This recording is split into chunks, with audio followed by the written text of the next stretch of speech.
So now we're finally exiting the Face Shrine, and it's the owl again. Wonderful. Also, I'm probably going to be stuck at 999 rupees for the entirety of the game.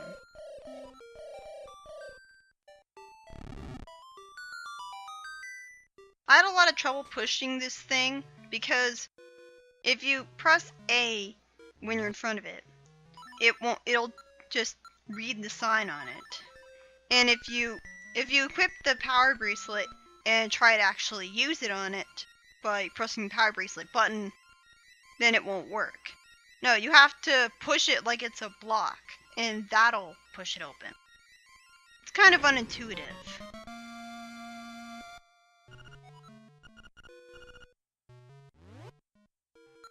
So there's a spell that there's a flute song that brings dead things back to life. It's a good thing that most people don't know about that, because that would kind of drastically change the status quo. I mean, like, people kind of need to die. I mean, like, otherwise the population would skyrocket. And since apparently this world only consists of one island, they wouldn't really be able to sustain that large of a population, you know? Because Marin said earlier that there's nothing beyond the sea. So, apparently, the people of this island don't think there's anything beyond the sea. So it's kind of weird that an NPC in Animal Village mentions the fact that May Village and Animal Village are sister cities. And what's weird about that is that they say the word city. So again, this island has more advanced technology than Hyrule does, because they have a concept of city.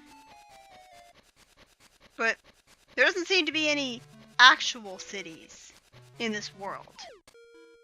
Because you don't see any actual cities on the island, and this world's supposed to consist of only this island.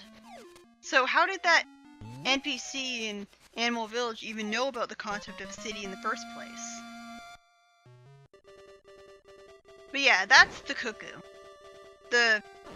He follows you around, and you can pick him up, and if you throw the boomerang just before picking him up, then the boomerang will keep flying beneath you and kill any enemies that are in your way.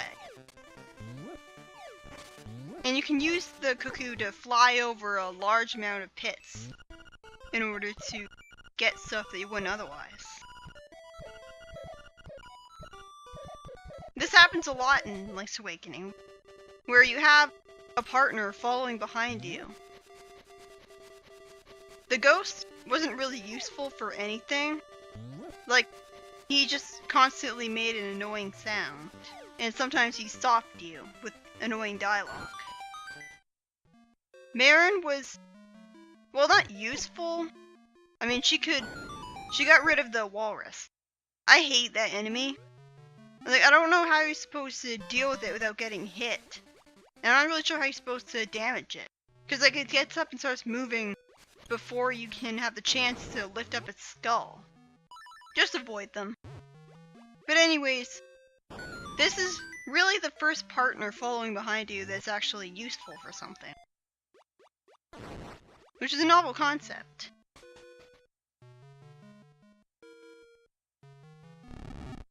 And this room is really annoying. I have no idea how to get all of the chests in this room. And as you can see, if you leave the room before you've opened all of the chests, then all of the chests will open, and they'll be lost forever. I'm pretty sure they all contain the same thing, so I didn't really miss showing off much. But yeah, this looks like a really annoying puzzle, because I have so much trouble just getting to that southern door. And yay, more rupees! Even though I have my wallet maxed out. That's great design. If you stand where a chest is about to spawn, it'll appear one square below where it normally would. I think that's really good design, because it's better than you getting stuck in a chest unable to move. That never really happens in Zelda games though. This is an owl statue that isn't really that cryptic, most of the owl statues in the outdoors, they speak in all capital letters and they speak really cryptically.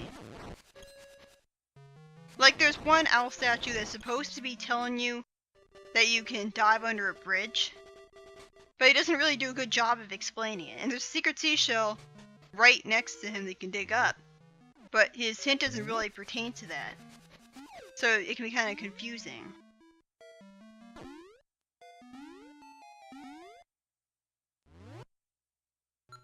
They slowed down the speed of the second boss throwing his fireballs in the DX version, so it's easier to dodge them. I didn't really notice that when I was replaying the boss in the Game Boy version, because I had to essentially replay most of the game twice for Link's Awakening, so to show off some glitches for the extra part. So I have more experience with this game now that I've done this LP. So yeah, the second boss is actually easier in the DX version. You should throw his jar into the northwesternmost corner of the arena while you're clipping into it, and that's what it'll break it instantly. Because there's a lot of clipping in this game. It's pretty easy to clip into a corner or something. And that leads to a pretty cool glitch that I'll show off in the extra video. The section before every dungeon has a pre-dungeon section to it. And the section before Dungeon 3 is the longest lasting pre-dungeon section in the game. For the rest of the game though, getting to the dungeons is a lot quicker. And again, I don't mind it. I don't really consider it to be padding because they're still accomplishing something. It's just that it happens to not be in the... Like, a lot of people hate the fact that you are doing stuff in the overworld instead of in dungeons. But as long as you're accomplishing tasks, I still get the feeling of accomplishment. Like, if you only play Zelda games for the dungeons, I feel like you're kind of missing the point. It's not just about the dungeons. It's about the sense of accomplishment you get when you complete a task. And there's a lot of tasks you can complete. I think I got this shield a little earlier, because my guide told me to ignore the chests. But since I could get it right away, I figured, why would I ever do that? I had a lot more difficulty with this puzzle than I normally would, because I was using the GameCube controller's D-pad, and so I kept going in directions that I didn't really want to go. I didn't mean to hit that block.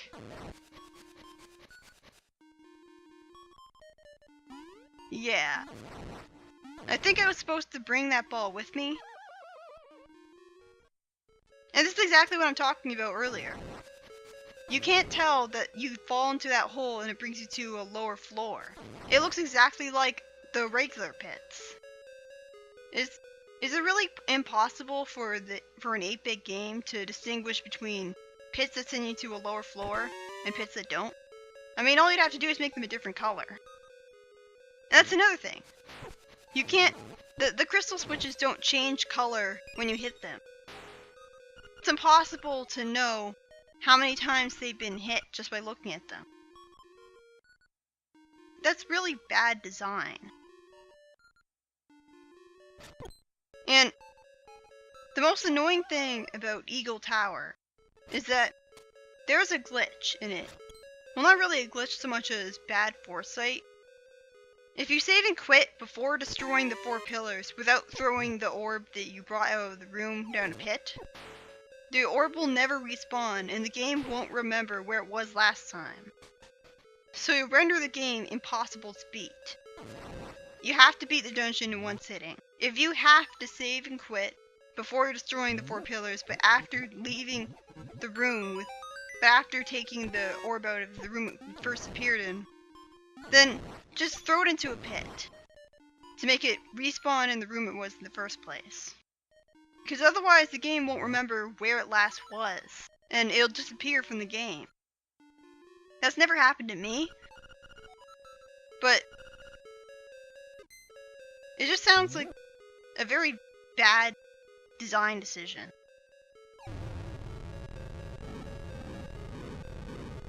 Like, it's a pretty bad glitch. Like, you can actually make the game unwinnable if you don't beat this dungeon in one sitting. You have to be careful here. I do love the concept of this, though. You're destroying the pillars that hold up the dungeon. You're destroying the pillars that hold up the higher floor in order to progress. Like, it feels so powerful destroying those pillars. Yeah, I made a lot of cuts here. Like, I hate dealing with those enemies. If you kill them when they land on diamonds, they're all guaranteed to drop rupees. And they'll drop hearts if they land on hearts. I had some technical difficulties when I was making the footage of this game. Because basically my computer crashed for some bizarre reason. And thankfully it did so after I had finished recording the footage. But the audio was gone. So what I did was that I went to YouTube and I found the music that would be playing in the dungeon during that footage. And I played it during that footage to make it a little less glaring that the audio was lost. So even though you don't hear any sound effects, you at least heard the music that would have normally been played. I think it was in the previous dungeon that happened.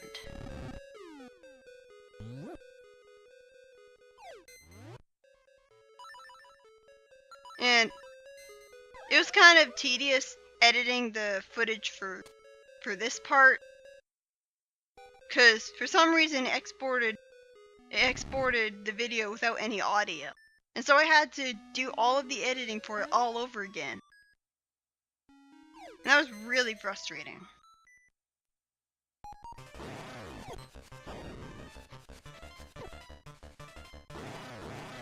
You have to fight that boss all over again. And it's kind of more difficult because there's energy balls being fired at you. But just use the boomerang and you'll kill it really easily. At least they try to shake things up by giving you a completely different arena.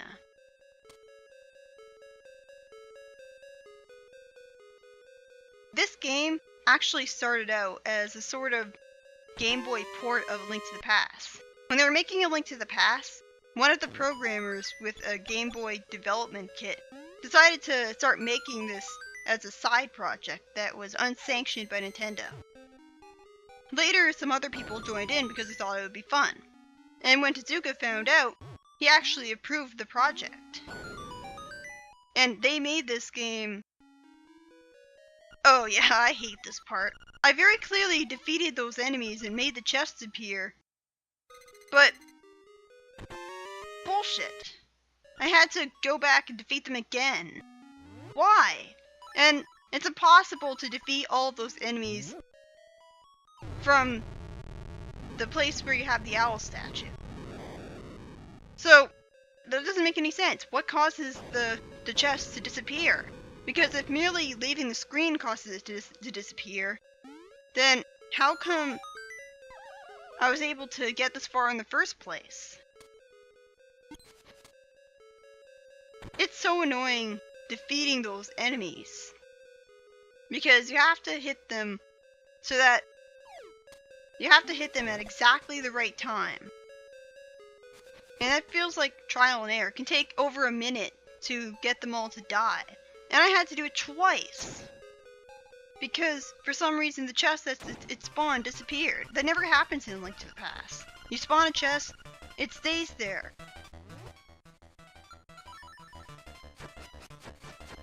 The goal of this boss is to defeat all of the things that are sent at you. And if you miss one, then they all respawn and then you have to attack all of them again. I'm not really sure how you can cheese it. Bullshit! I'm clearly attacking them and they're invincible for no reason. And now they're... Really? You have to be facing a certain direction to make it so that you attack them successfully. It's very easy for your attacks to miss. I guess this is the way that you cheese the boss. He was about to say killed. I feel like it's kind of lame that they censored it. And how are they his brothers when they look absolutely nothing like each other? Like, that doesn't really make any sense, even by monster standards. This dungeon relies a lot on crystal switches, but because you can't, the crystal switches don't change colors when you hit them, so it's kind of looks like it would be easy to get stuck in this place because you go in the wrong direction.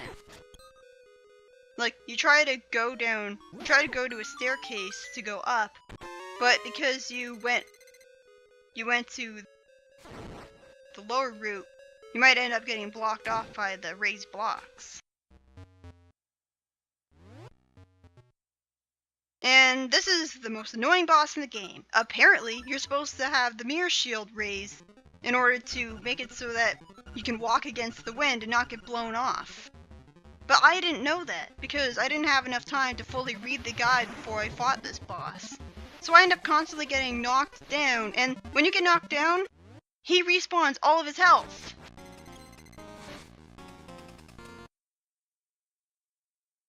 Bullshit.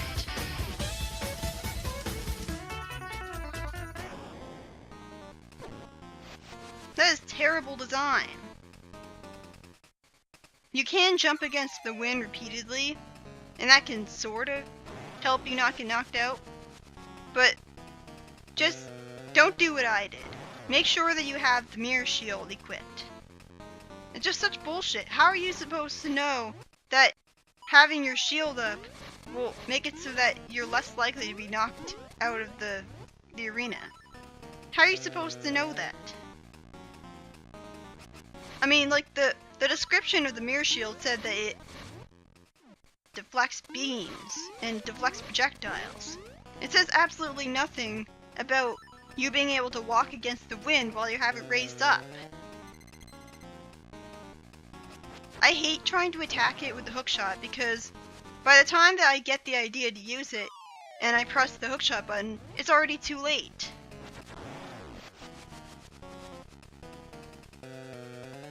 This boss took me forever. And I admit that it was sort of my own fault, but seriously, it is complete bullshit that it respawns all of its health when you fall off the arena. It's Moldorm from A Link to the Past all over again. Yeah, because we all love that boss so much. And I actually find this boss more annoying. At least with Moldorm, you can keep having your sword charged up and hold the opposite direction when he's trying to knock you into the pit, so that you don't get knocked into the pit. There's at least a strategy for that. There's a strategy for this boss too, but it's still a lot more annoying to hit than Moldorm. Because with Moldorm, you just wait until he's in the right position and then you spin attack.